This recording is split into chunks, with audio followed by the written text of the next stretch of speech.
మెదక్ జిల్లా వెల్దుర్తి మండలం బస్వాపూర్ గ్రామంలో స్వయంభూగా వెలిసిన శ్రీ బ్రహ్మరాంబిక మల్లికార్జున స్వామి దేవాలయం వద్ద శుక్రవారం ప్రత్యేక పూజలు నిర్వహించారు. శ్రావణ మాసం శుక్రవారం నాగుల పంచమి పురస్కరించుకుని శ్రీ సంతాన నాగేంద్ర స్వామికి విశేష పూజలు నిర్వహించారు. స్వామివారికి పంచామృతాలతో అభిషేకాలు, అష్టోత్తర నామాలతో పూజా కార్యక్రమం నిర్వహించారు. పెద్ద ఎత్తున భక్తులు నాగేంద్ర స్వామికి పాలు, పరమాన్నం నైవేద్యంగా సమర్పించి మొక్కులు తీర్చుకున్నారు. ఈ కార్యక్రమంలో ఆలయ పూజారి బసవప్ప, ఫణి పంతులు, రాజయ్య తదితరులు పాల్గొన్నారు.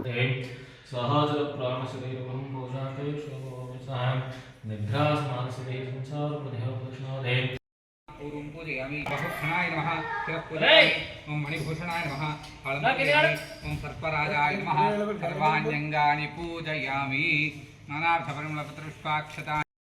ఓం నమ శివాయ. ఓం నమ శివాయ. శ్రీ శ్రీ బ్రహ్మరాంబ సహిత మల్లికార్జున స్వామి దేవస్థానం, క్షేత్రం బస్వాపూర్, కుక్నూర్ మండల్, వెల్దుర్తి జిల్లా, మెదక్. ఈరోజు నాగుల పంచమి సందర్భంగా సంతాన నాగదేవతకు పంచామృత అభిషేకాలు చేయడం జరిగింది. భక్తుల కోరిక మేరకు ఈరోజు నాగదేవతకు పుట్టలో పాలు పోసినట్టయితే మన కోరిన కోరికలు నెరవేర్చును.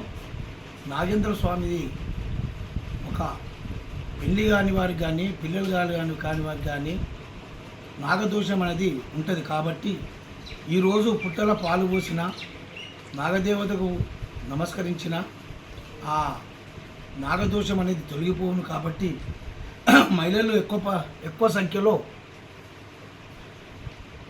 నా పుట్టలో పాలు పోయడం మన హిందూ సాంప్రదాయం.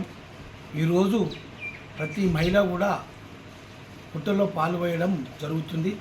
కాబట్టి ఈరోజు మన మల్లన్న గుట్ట యందు సంతాన నాగదేవతకు పంచామృత అభిషేకాలు చేయడం జరిగింది. ఓం నమ శివాయ. ఓం నమ శివాయ. మరిన్ని అప్డేట్స్ కోసం మా ఛానల్ని సబ్స్క్రైబ్ చేయండి.